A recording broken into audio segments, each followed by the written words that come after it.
Il y a de nombreuses années dans la ville animée d'Enugu vivait un homme du nom de Monsieur Okonta. Il était le type d'homme que vous appelleriez un bourreau de travail, et très diligent à cela. Chaque matin avant le lever du soleil, Monsieur Okonta était déjà en place. Il se brosserait les dents dans l'arrière-cour tandis que les oiseaux dormaient encore.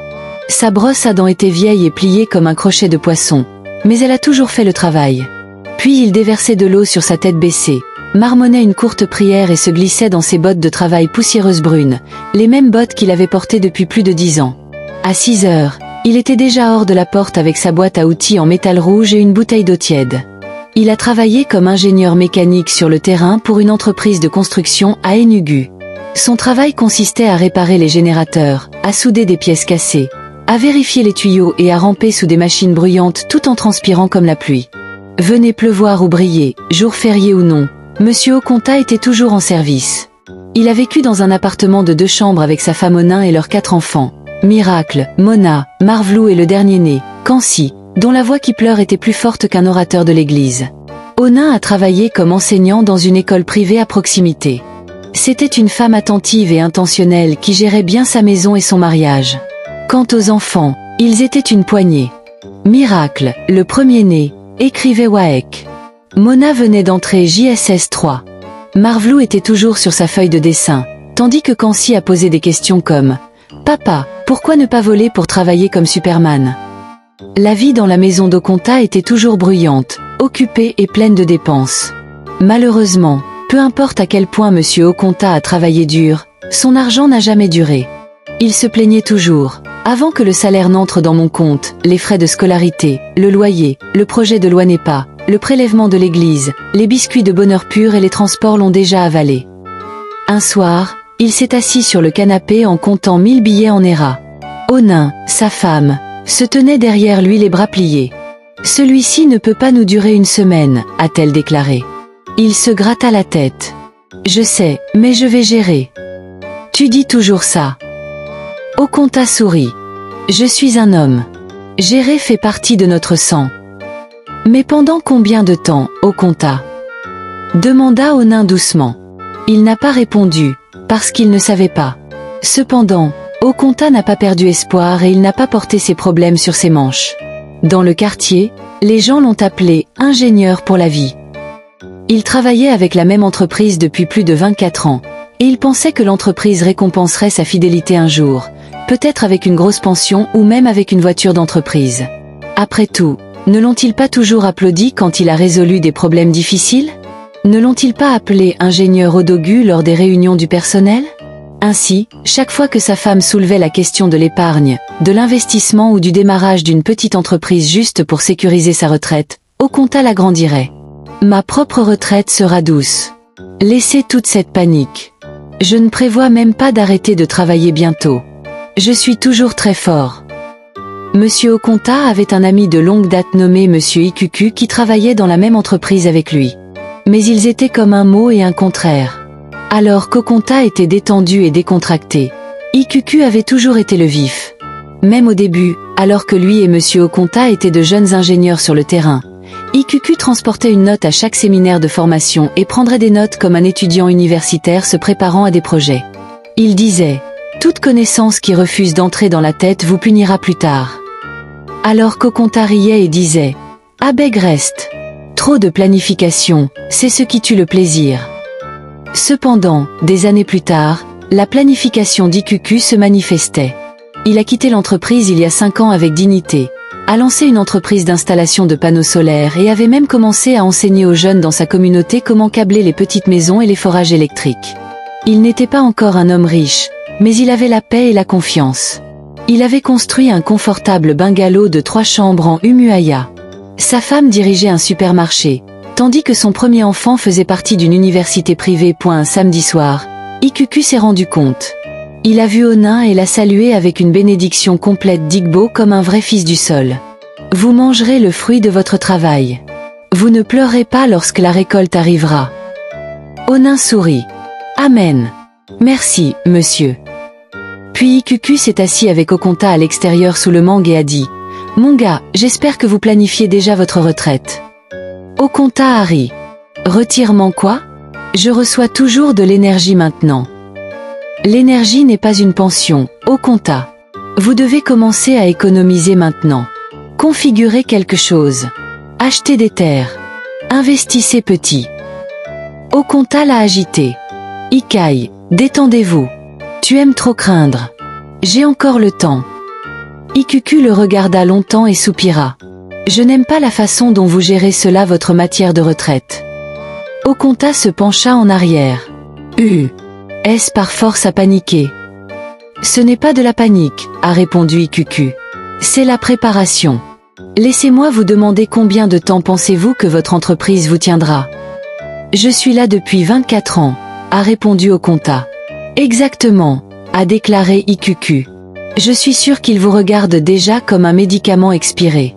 Pensez-vous que la loyauté vous protège dans ce pays? Okonta gloussa.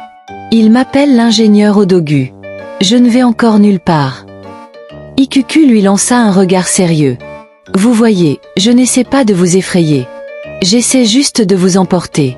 Commencez quelque chose, même si c'est petit. Je peux aider. Mon gars, la façon dont ce pays se déroule, vous ne pouvez pas vous permettre d'entrer dans la retraite les mains vides. Okonta soupira. Brosse, je t'entends, mais où est l'argent maintenant? Mon salaire ne reste même pas assez longtemps pour que je le voie clairement. Mais vous pouvez commencer petit. Ouvrez un deuxième compte. Commencez par 5000 Nera chaque mois. Achetez un demi-terrain dans une zone en développement.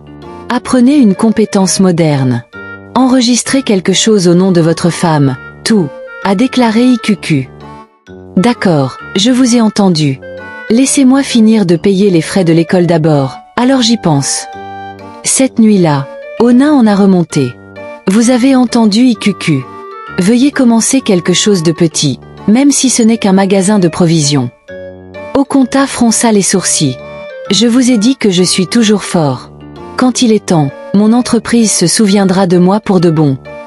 Ona n'a rien dit, mais elle a commencé à écrire des idées dans un petit cahier. Parce que dans son cœur, elle savait quelque chose que son mari ne faisait pas. La tempête n'envoie pas toujours un avertissement avant de pleurer. La semaine suivante, le salaire d'Okonta est arrivé. Mais à 10 heures, le lendemain, il était déjà sur le soutien de la vie. Onin s'est assis avec lui à la table ce soir-là, tenant les factures comme un soldat lisant de mauvaises nouvelles du champ de bataille.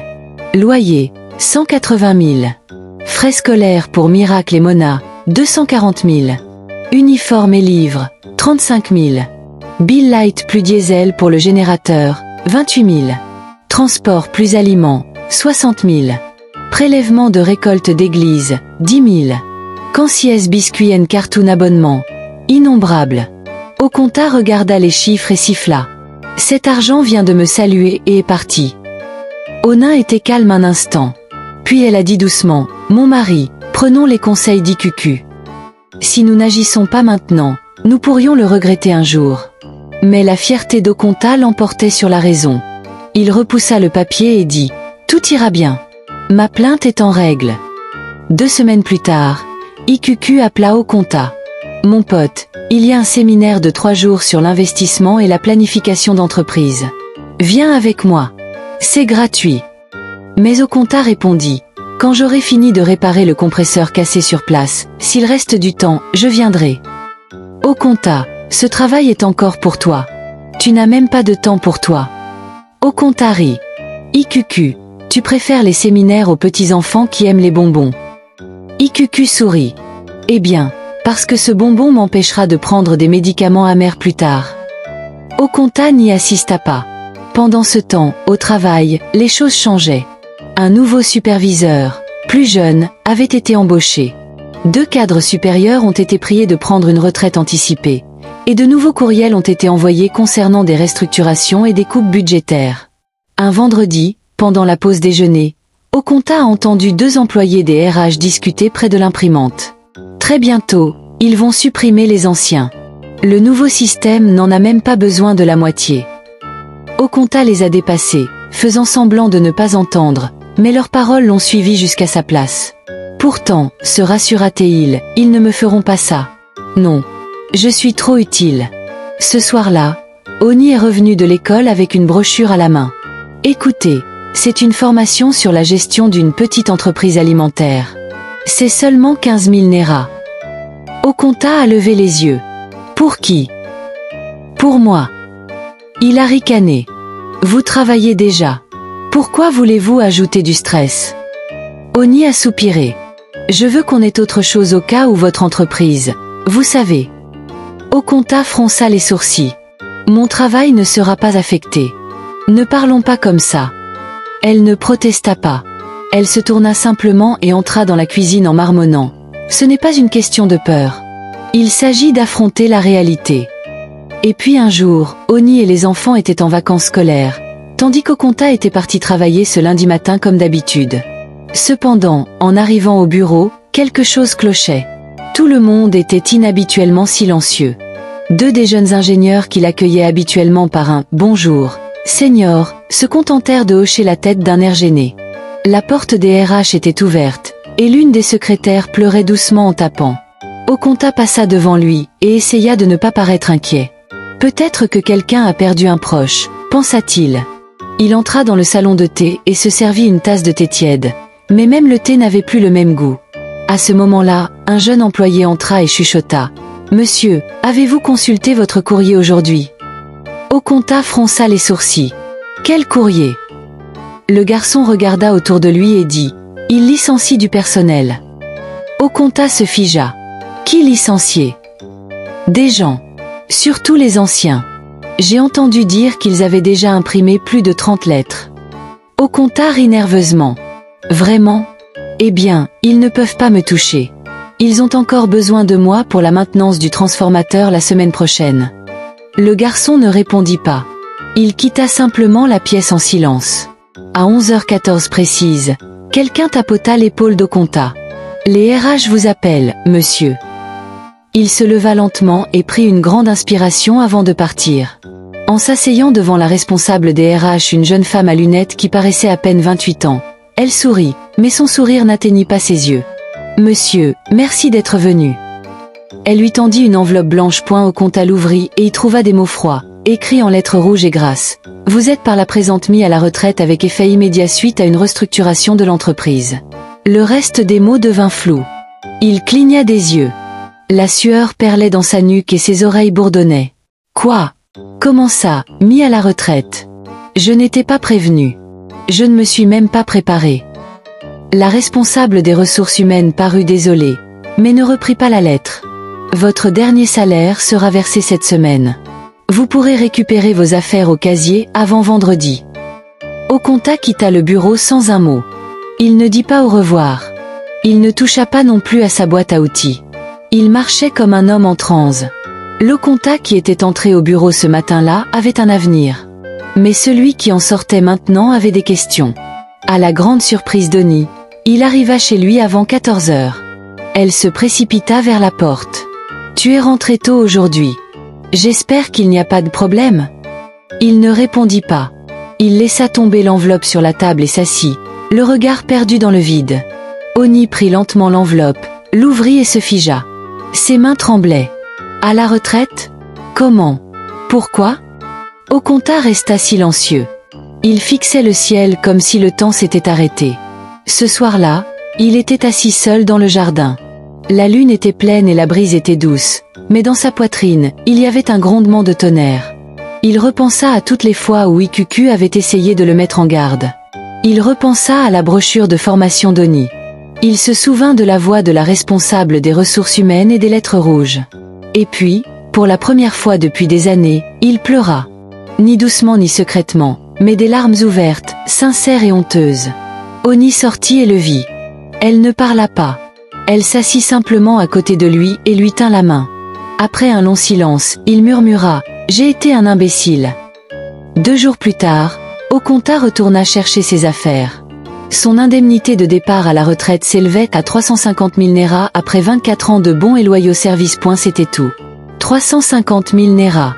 Il la prit dans une enveloppe marron et s'en alla sans un regard en arrière. Le premier jour après sa retraite, Monsieur Oconta se réveilla à 5h30, par habitude. Il enfila ses bottes, attrapa sa boîte à outils et se dirigea vers la porte jusqu'à ce qu'il se souvienne. Puis il s'arrêta, fixa le mur et reposa lentement la boîte à outils. Il n'avait nulle part où aller maintenant. À la fin de la semaine, L'indemnité de départ à la retraite de 350 000 Nera avait déjà commencé à disparaître. 120 000 Nera servirent à payer 3 mois de loyer d'avance. 50 000 Nera servirent à la caution pour les frais de scolarité. 15 000 Nera servirent à régler les médicaments et les lunettes cassées de Marvlou. 10 000 Nera servirent au carburant et à l'aide sociale.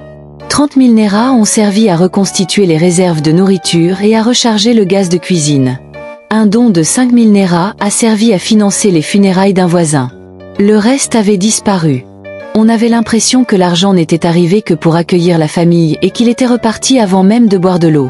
Oni a essayé de tirer le meilleur parti de ce qui restait. Elle réduisit l'huile de cuisson, retira les encas de la liste des courses, fit bouillir l'igname sans sauce et appela cela un dîner léger. Mais les choses n'étaient plus comme avant. Les enfants aussi remarquèrent le changement. Kamsi demanda un soir, « Papa, pourquoi es-tu toujours à la maison maintenant ?»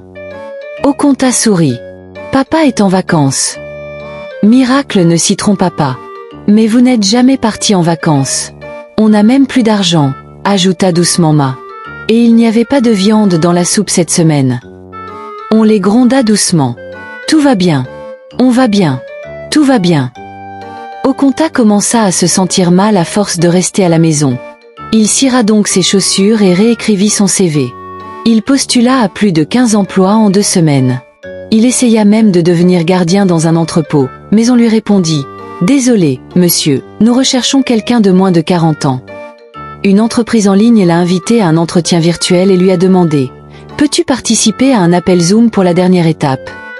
Mais Okonta, dépassé par les événements, a demandé « Zoom ? Qu'est-ce que c'est ? C'est un jeu vidéo ?» Une autre entreprise lui a proposé de danser pour une bande-annonce promotionnelle. Okonta a essayé, mais ses genoux ont craqué comme des biscuits. On ne l'a même pas rappelé. Au fil des jours, Okonta a commencé à se sentir inutile.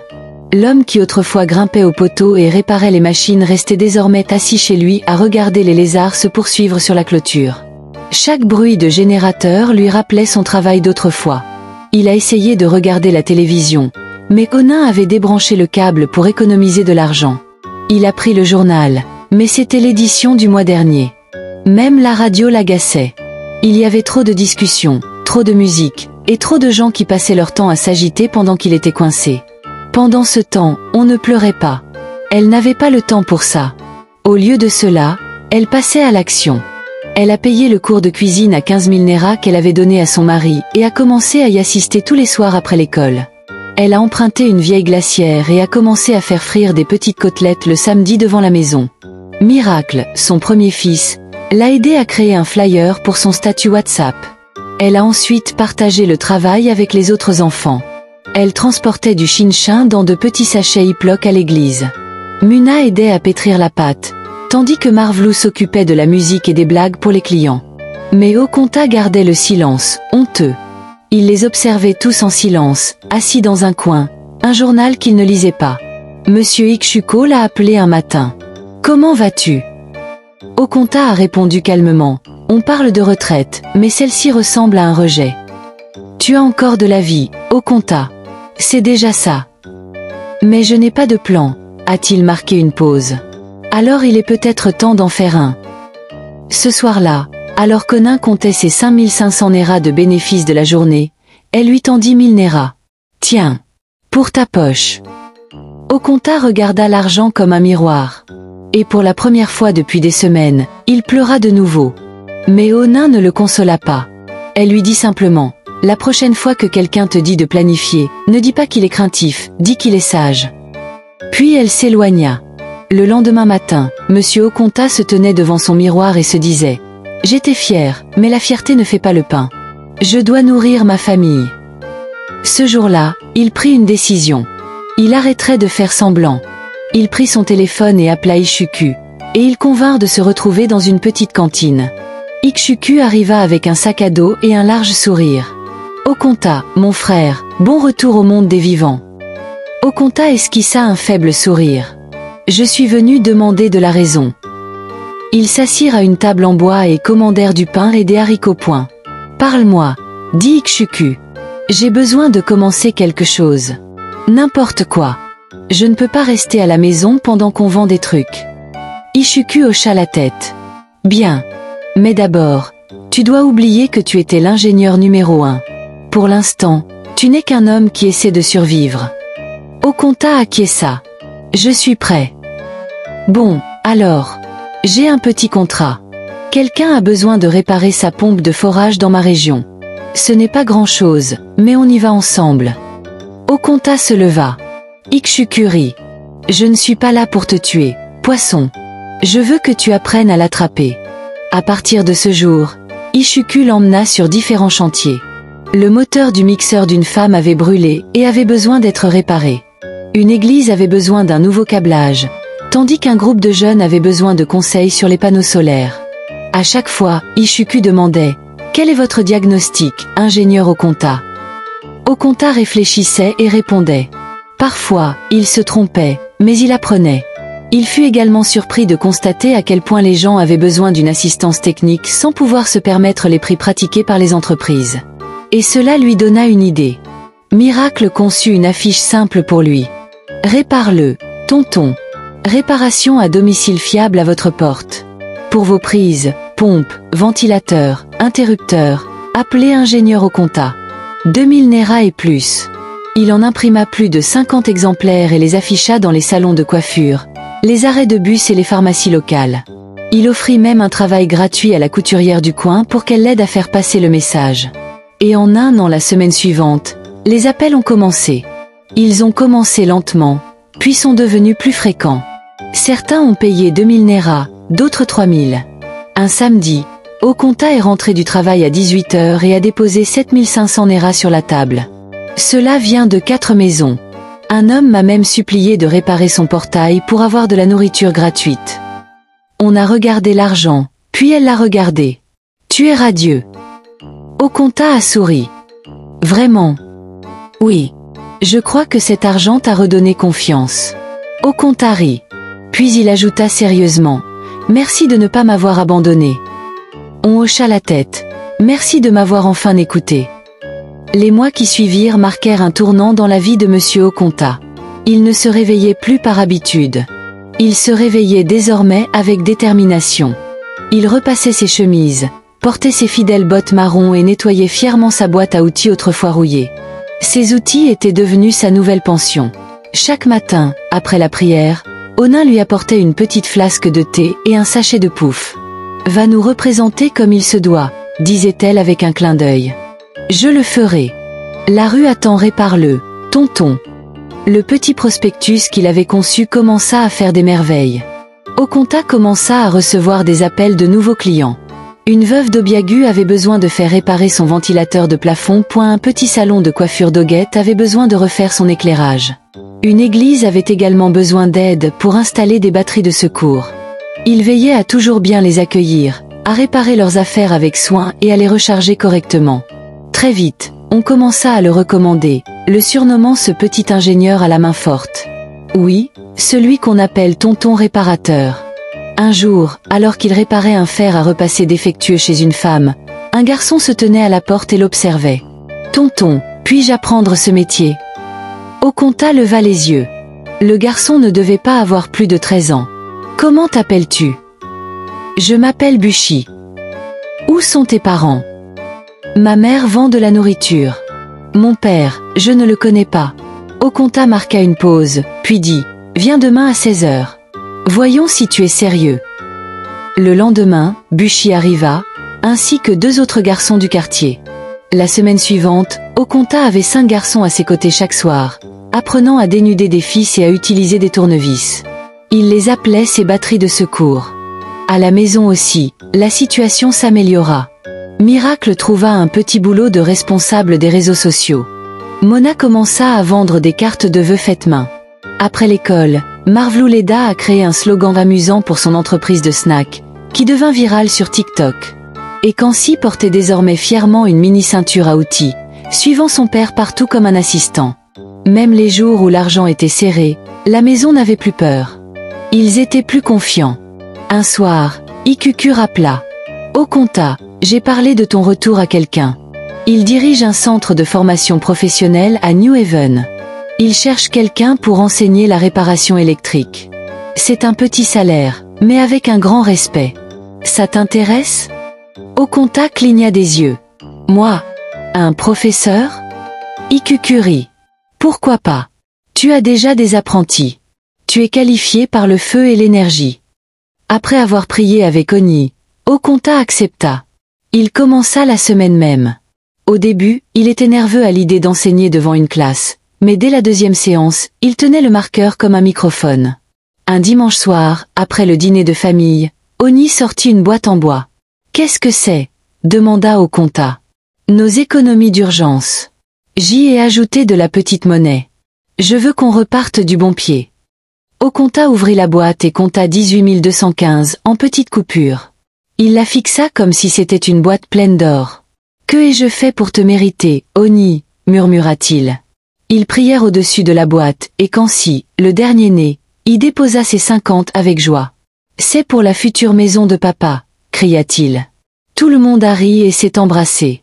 Même s'il n'avait pas encore de terre ni de gros investissements, Okonta comprenait désormais le sens de l'intentionnalité et de l'épanouissement. Il n'était plus l'ingénieur Okonta, l'homme d'affaires. Il était désormais l'oncle débrouillard des rues, le mentor des jeunes garçons, le mari et le coéquipier d'Oni, sa charmante épouse, le père et l'ami de ses enfants, et surtout, un survivant devenu enseignant pour sa génération. Merci d'avoir regardé ce reportage. Aujourd'hui, c'est la fête des travailleurs, et ce reportage est dédié à tous les travailleurs.